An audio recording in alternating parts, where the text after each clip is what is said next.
with him. Like I said, I like breath play. And you have to be careful with breath play because, especially when using your hand on top, because you can crush yourself, and you don't want that to happen. But there's been a time, because we're also into decrophilia, which is tears. So I will purposely make myself, I'll let myself go, so I will cry. And sometimes when that happens, you don't know when the good tears stop and the real tears start. And there has been a point where he was on top of me, and it was fantastic, but it just, something in my head switched, and all of a sudden I wasn't looking at it the same. And I did. I had to flip out. He had to stop, calm me down. And probably a week after that, I was probably like, okay, this is kind of scary. But it also, I had to remember to trust him. So you have to back up, reassess everything, and realize, wait, he's not going to ever hurt me. And he never has. He's never hurt me. I don't think, not without me wanting him to. Well, she seemed very relaxed, as if she knew what she was getting into and knew what was going on. She didn't show pain. She didn't cry out or scream. Was it pleasurable? Well, I think for her it was just very relaxing, what she enjoyed. I have to make a correction. Earlier I stated that exhibitionism was my top fetish. I think I lied. Tease and denial, definitely my number one, I love tease and denial, and I'll tell you why. Because with tease and denial, I get to get as hot and as sexy as I possibly want or can. And you're not going to get any. And it just makes me get hotter. I max it out every time. Let's see how far I can push the envelope with this. Yeah, that's hot. I really enjoy that. We were talking about cuckolding, which is where, but I would want to be the cuckold, which is where I would want to watch my husband fuck someone else. And pretty much him look over me and do the whole, see, you're not good enough, I'm going to go find someone else type of thing. I was telling him how I think I would definitely enjoy that, because I like humiliation play a lot. And that's just kind of part of it. I had closed off my heart and everything to the world, to everyone. I was like, nobody's ever going to get me ever again, because no one's going to respect me the way he did. And so, I kind of died with him. But once I felt that little bit of passion, and I ran with it, and I just opened up to it. I would go to clubs, see people in black doing cool things. I'd ask. They'd invite me to another club. I go there, they invite me to another club. One thing led to another. So I learned from the bottom up, which I'm a big fan of. I started out as a submissive. I spent 1.5 years training and educating. I earned my title as a lady slave. I married fairly young, and I was widowed fairly, pretty young as well. And, but while I was married, or engaged, should I say, I had fantasies of being, tied up, like me walking in the door with my briefcase in hand in a 3-piece suit, and my husband meeting me and giving me a kiss, and that long kiss going to my nylons coming off, and one of us tied up to the bedpost, Growing up, I was a little bit more open with myself, I guess, than most people and most kids. And I realized at a very young age that I don't think like most people, and I'm a little bit more outside the box. So growing up, it was just, when I see a relationship, I don't see just a basic girlfriend, boyfriend, husband, wife relationship. I see different aspects and different things that you can do in your relationship and explore it, and it's beyond human. It's beyond, you become, and it's animalistic type behavior, and you just go with it, and then it's really fun to figure out where you end up. Well, I would have to say my first experience was when I overheard my father and a friend of his discussing a video that they had. my dad's friend ran a video store, and of course, it had an adult section in it, and a very small but choicey fetish section. With that said, he told him that there was a video that he should take a look at, and I overheard that as a small child, and of course, it piqued my interest. I snuck into my mother and father's room one day, and I grabbed this video, and it was called A Bondage Fantasy. And it was a very, very old, I would say early 80s, presentation, I guess, of the video quality on that. It was kind of, really rough around the edges like a porno should be. But it was a female-female femdom style video. And it went through all these different styles of torture and, total power exchange and expression of it. And at the end of the movie, it ended up with these two girls falling in love with each other. I found that to be quite beautiful, and it really was an interesting way of seeing life and love.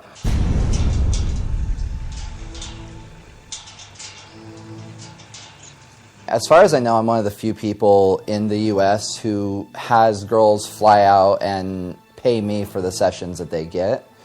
And so I started disciplinary arts officially when I turned 18, and so I've had people from all over the U.S., Florida, New York, I've had Indiana, girls fly out to me to pay me for the discipline sessions I do.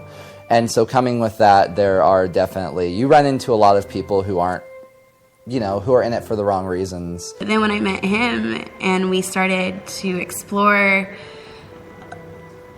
deep. We went deep into it. We kind of jumped head first. I'd been celibate a couple of years and I felt pretty dead inside, actually. But I met a beautiful woman that I used to call my angry princess.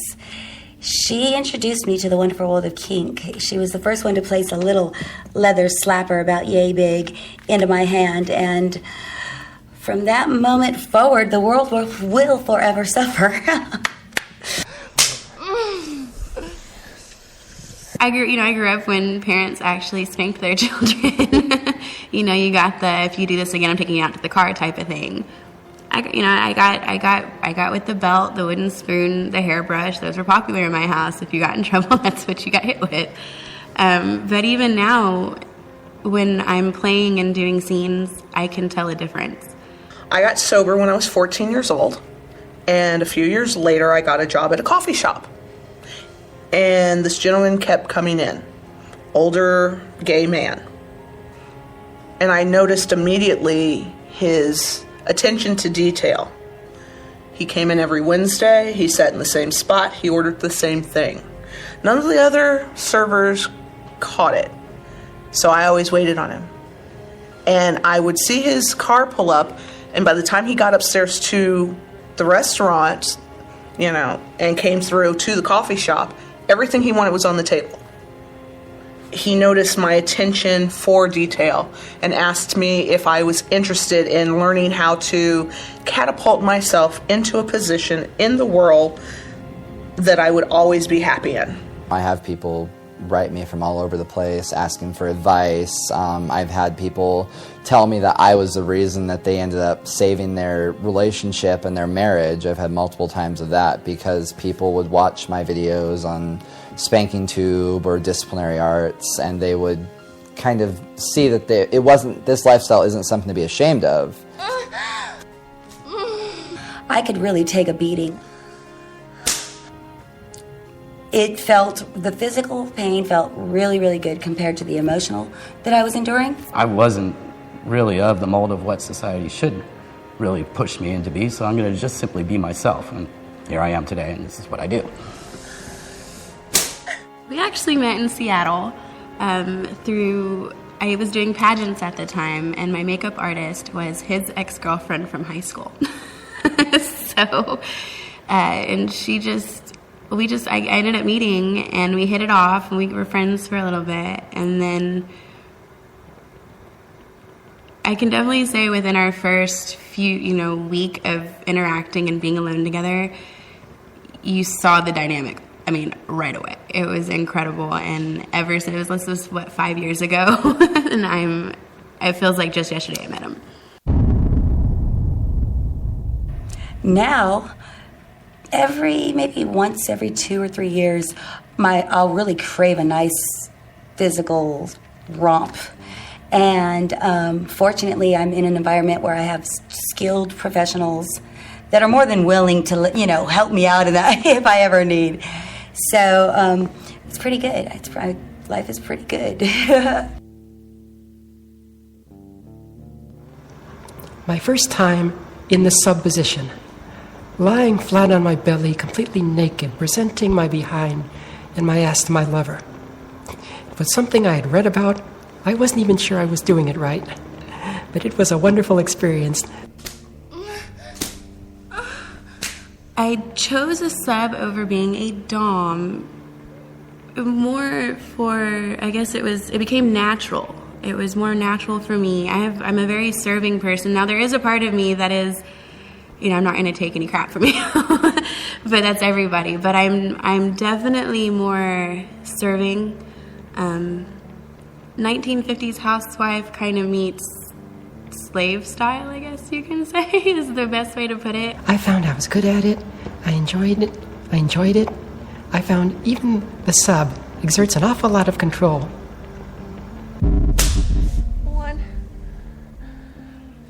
And I think it is great. I actually like it.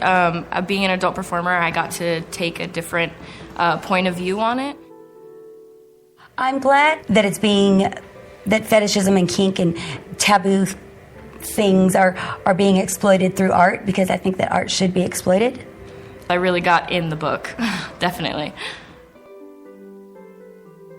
I love that book. I enjoy it for what it is, but having seen some really advanced BDSM, I realize that those books are like an introduction. It's about a young girl like me getting into the world, learning about it from an experienced man. I really loved those books, but having read them, I think they're more of an introduction. I haven't read it. I think it's good to have out in the open, so I think after people read those and it becomes more of a fantasy for more people, I think people will be more open about it and it won't be such a hidden scene. I hope that more people are embrace their true inner kink and don't feel any shame for their sexuality. I have it in my house. I have the book. I bought the book. I just never got to reading it. Because part of being a sub is knowing when to be in control. There's a line from that in that book. Very often, the sub is really the one controlling the situation. The sub is controlling what's going on. So yes, it does cause me great pleasure. A top, to me, is a male or female who will lead and direct the scene or the session. They may not necessarily be involved in the BDSM lifestyle all the time, but they may specialize in rope, or they may specialize in dragon tails or whips, floggers, and that's the scene that they're going to do. There's lots of different things they ask. Some of them want a sensual spanking, or to give me one, because I do both. Some of them want discipline. Some of them tell me, just tie me down and beat the hell out of me, and I want to cry, and a lot of people want to cry because it's a release kind of thing for them, and a lot of people just take it very sexual, and just try and make it sensual, and try and talk, like you're a very naughty boy or something. But I have fun with it. I like what I do for a living. I love extremely high heels. Nylons, fishnets, garters are always very sexy. When it comes to foot fetishism and foot worship, foot slaves, podophiliac would be the technical name for it. Not to be confused with pedophiliac. I have a bunch of toys. Like I have one of the floggers that you guys have. I have a paddle, and it's a slut on it. He tied me up on a bunch of different equipment and used a bunch of different toys, and didn't paddle me hard, but enough for me to feel the pain sensation along with the pleasure. The majority of what we do is usually spanking. We do a lot of different variations of it. We work some clubs in Hollywood where we do demos, and we kind of show off what we do. I do sensation spankings as well.